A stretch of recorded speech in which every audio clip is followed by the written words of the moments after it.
저는 특별한 사람이 아닙니다. 그런데 특별한 배신을 당했습니다. 30년 우정이 4천만 원짜리 거짓말이었다는 걸 저는 60이 넘어서야 알았습니다. 제 이름은 이준석, 올해 62입니다. 살아온 방식은 단순했습니다. 아침에 일어나 공장에 가고 저녁에 집에 돌아와 밥을 먹고 잠을 자는 것. 그게 35년이었습니다. 특별한 꿈 같은 건 없었습니다. 아내 옆에서 아이들 건강하게 키우고 허리 한번 펴지 못해도 묵묵히 버티면 언젠가는 편안한 날이 오겠거니 했습니다. 그렇게 모은 퇴직금 4천만 원. 그 돈은 숫자가 아니었습니다. 새벽 4시에 울린 알람 소리, 한겨울 곱은 손으로 조인 나사 하나하나, 명절에도 집에 못 들어가며 흘린 땀방울이 녹아든 것이었습니다. 크지 않았습니다. 하지만 그것으로 충분했습니다. 아내랑 조용히 여행도 한번 다니고 아프면 병원도 눈치 보지 않고 가고 그렇게 살면 된다고 생각했습니다. 그리고 그 삶 옆에는 늘 박정호가 있었습니다. 고등학교 1학년 짝꿍. 첫날 제 옆에 앉더니 야, 도시락 반찬 바꾸자. 한마디로 30년 인연을 시작한 놈. 군대 편지, 결혼식 사회, 아이들 돌잔치, 부모님 장례식. 빠진 자리가 없었습니다. 제 아이들이 정호 삼촌이라 부르며 따랐고 저도 그놈 집안 대소사를 내 일처럼 챙겼습니다. 그게 제 일상이었습니다. 평범하고 단단하고 아무 문제 없는 일상이었습니다. 적어도 그날 전까지는. 퇴직하고 나서야 알았습니다.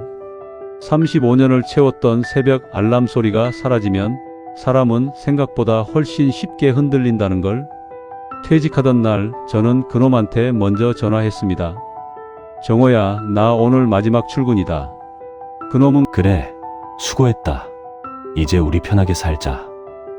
고 했습니다. 웃으면서 전화를 끊었는데 집에 돌아와 소파에 앉는 순간 이상한 기분이 들었습니다. 홀가분해야 할 텐데 가슴 한편이 텅 빈 것 같았습니다. 35년을 꽉 채웠던 루틴이 사라지자 하루가 갑자기 길어졌습니다. 아침에 눈이 떠져도 갈 곳이 없었습니다. TV를 켜도 뭘 봐야 할지 몰랐습니다. 아내는 살림을 하고 아이들은 제 삶을 살고 있었습니다. 저만 멈춰 있는 것 같았습니다. 뭔가 쓸모 있는 사람이고 싶었습니다. 누군가에게 기댈 수 있는 존재이고 싶었습니다. 그 빈자리를 채워준 게 바로 박정호와의 시간이었습니다. 퇴직 후 우리는 더 자주 만났습니다.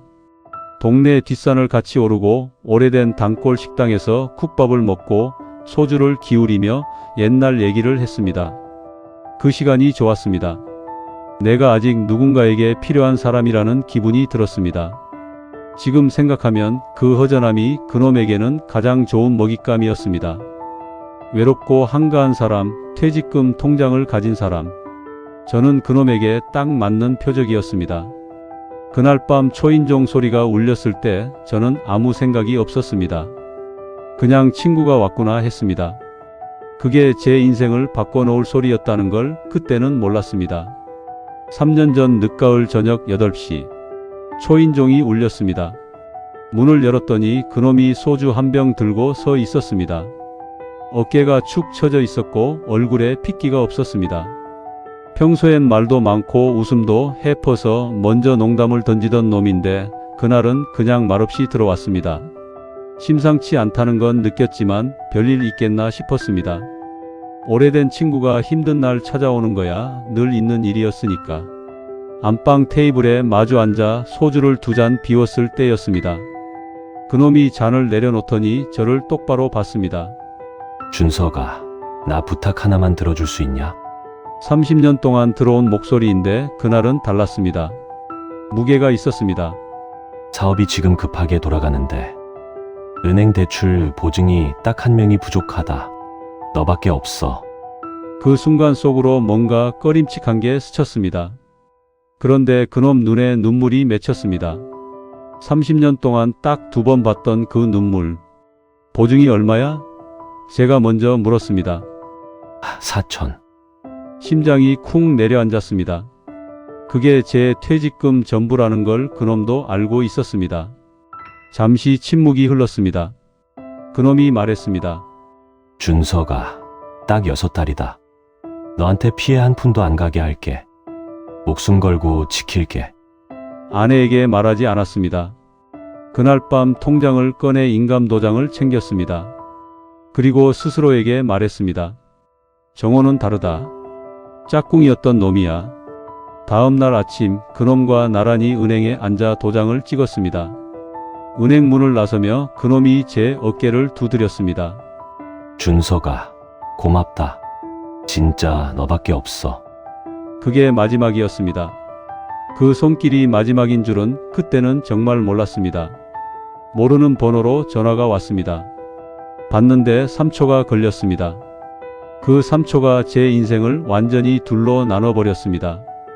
전화를 받기 전에 나, 그리고 받은 후에 나. 그날 오후 2시. 아내는 장을 보러 나갔고 저는 혼자 거실에 있었습니다. 02로 시작하는 모르는 번호. 그냥 받았습니다. 고객님, 대한은행 여신관리팀입니다. 연대보증건으로 연락드렸는데요. 원리금 연체가 발생했습니다. 심장이 발등까지 떨어졌습니다. 현재 연체 원금 포함 4,200만 원입니다. 전화를 끊고 그놈에게 바로 걸었습니다. 전원이 꺼져 있거나 통화권 밖에 있어 연결이 되지 않습니다. 10번, 20번. 그 차가운 안내 목소리만 반복됐습니다. 다음 날 새벽같이 그놈 사무실로 달려갔습니다. 3층 문을 열었더니 텅 비어 있었습니다. 먼지만 쌓인 빈 공간. 임대 종료 안내문이 문에 붙어 있었습니다. 보름 전에 나간 거였습니다. 그놈 집으로 달려갔습니다. 인터폰을 눌렀습니다. 반응이 없었습니다. 관리실에서 들은 말, 2달 전에 이사하셨는데요. 2달 전. 그놈은 저한테 보증을 받기 전부터 이미 도망갈 준비를 하고 있었습니다. 그 간절한 눈물, 그 떨리는 목소리, 목숨 걸고 지킨다던 말 전부가 짜여진 각본이었습니다. 집으로 돌아오는 버스 안에서 소리도 없이 울었습니다. 4천만 원보다 더 아팠던 건 고등학교 그 낡은 교실에서 시작된 30년이 통째로 거짓말이었다는 사실이었습니다. 아내에게 털어놓던 날 아내는 아무 말도 하지 않았습니다. 그냥 손을 꼭 쥐고 있었습니다. 그 손 온기가 오히려 더 가슴을 후볐습니다. 석 달을 그렇게 살았습니다. 밥을 먹어도 모래알 같았고 새벽마다 천장을 봤습니다. 하지만 여기서 주저앉으면 정말 지는 거라는 걸 저는 알고 있었습니다. 어느 새벽 천장을 보다 문득 그런 생각이 들었습니다. 지금 이 시간 그놈은 어딘가에서 잘 자고 있겠구나. 그 생각 하나가 저를 벌떡 일으켜 세웠습니다. 볼펜을 들었습니다.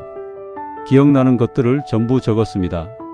날짜, 장소, 나눈 말들, 주고받은 메시지. 카카오톡을 처음부터 다시 읽었습니다. 거기에 있었습니다. 사업 잘 되면 제일 먼저 너한테 갚는다는 문자. 보증 서던 날 진짜 고맙다. 내 덕분에 산다는 메시지. 보증 당시 통화 녹취 파일도 찾아냈습니다. 계좌 이체 내역, 은행 서류까지. 하나하나가 그놈을 단죄할 화살이었습니다. 변호사 사무실 문을 처음 두드리던 날 다리가 후들거렸습니다. 평생 법과 상관없이 살아온 사람이었으니까요. 변호사가 서류를 훑더니 말했습니다. 충분히 형사 고소 가능합니다. 그 말 한마디가 무너졌던 등뼈를 다시 세워줬습니다. 경찰서 문턱이 닳도록 드나들었습니다. 보안 서류, 추가 진술, 재차 방문. 돌아올 때마다 지쳤지만 그래도 갔습니다. 돈은 못 찾아도 좋다. 죗값은 받게 하겠다. 그 한 가지 생각으로 버텼습니다. 울음은 힘을 빼앗지만 증거는 힘을 줍니다. 저는 그때 처음으로 그걸 알았습니다. 무너진 사람이 다시 일어서는 방법은 감정이 아니라 행동이었습니다. 6개월이 지난 어느 날 형사에게서 전화가 왔습니다. 피의자 검거했습니다.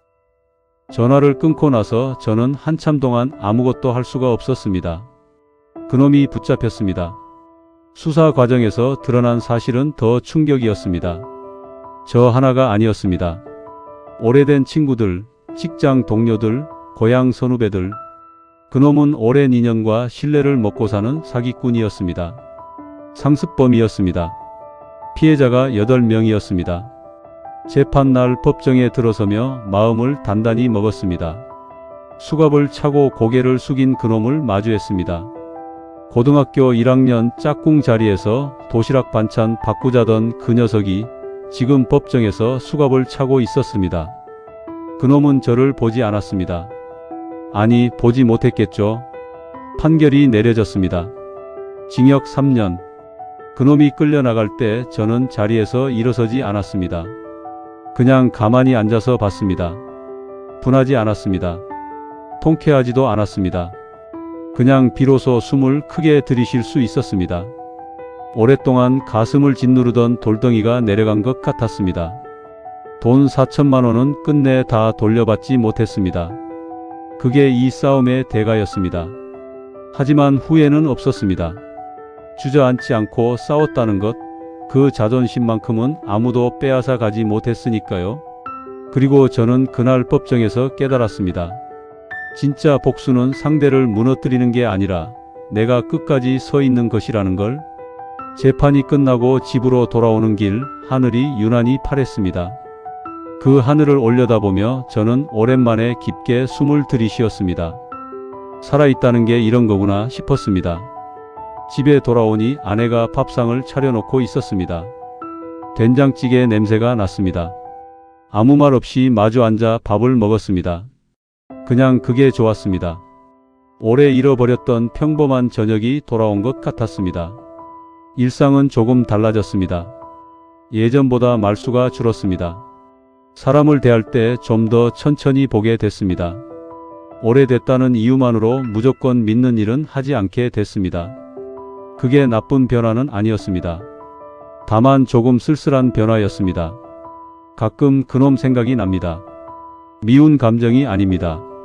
그냥 허탈합니다. 30년을 그 사람인 줄 알고 살았는데 그게 전부 내 착각이었다는 게, 그 착각이 가장 비싼 수업료였습니다. 하지만 그 수업이 없었다면 저는 아직도 눈을 감고 세상을 걷고 있었을 겁니다. 배신을 당한 게 아니었습니다. 오랫동안 보지 못했던 것을 뒤늦게 보게 된 것이었습니다. 그것도 4천만 원을 내고서야. 여러분, 저는 4천만 원을 잃었습니다. 그리고 그보다 훨씬 값진 것들을 얻었습니다. 배신이 없었다면 절대 몰랐을 것들을. 저는 지금 예전보다 단단한 사람이 됐습니다. 쉽게 흔들리지 않습니다. 누군가의 간절한 눈빛 앞에서도 한 박자 쉬고 생각하는 법을 배웠습니다. 오래됐다는 이유로, 불쌍해 보인다는 이유로 이성을 내려놓지 않습니다. 그게 차가운 사람이 되는 게 아닙니다. 진짜 나를 지키는 겁니다. 그리고 한 가지 더. 배신당한 뒤에도 품위를 잃지 않는 것, 그게 얼마나 어렵고 또 얼마나 중요한 일인지 압니다. 울고 싶을 때 울었습니다. 하지만 무너지지 않았습니다. 증거를 모으고 법을 배우고 끝까지 싸웠습니다. 그 과정이 저를 다시 세워줬습니다. 4천만 원은 돌아오지 않았습니다. 30년 우정도 돌아오지 않았습니다. 하지만 저는 돌아왔습니다. 더 단단한 눈을 가진 사람으로. 여러분, 지금 믿었던 사람에게 배신당해 혼자 가슴앓이 중이신 분 계십니까? 분하고 억울해서 잠이 안 오는 밤을 보내고 계십니까? 혼자 끌어안고 있지 마십시오. 댓글에 여러분 이야기를 남겨주십시오. 제가 끝까지 읽겠습니다. 배신당한 것이 부끄러운 게 아닙니다. 그 자리에서 일어서는 것, 그게 진짜 용기입니다. 여러분은 혼자가 아닙니다.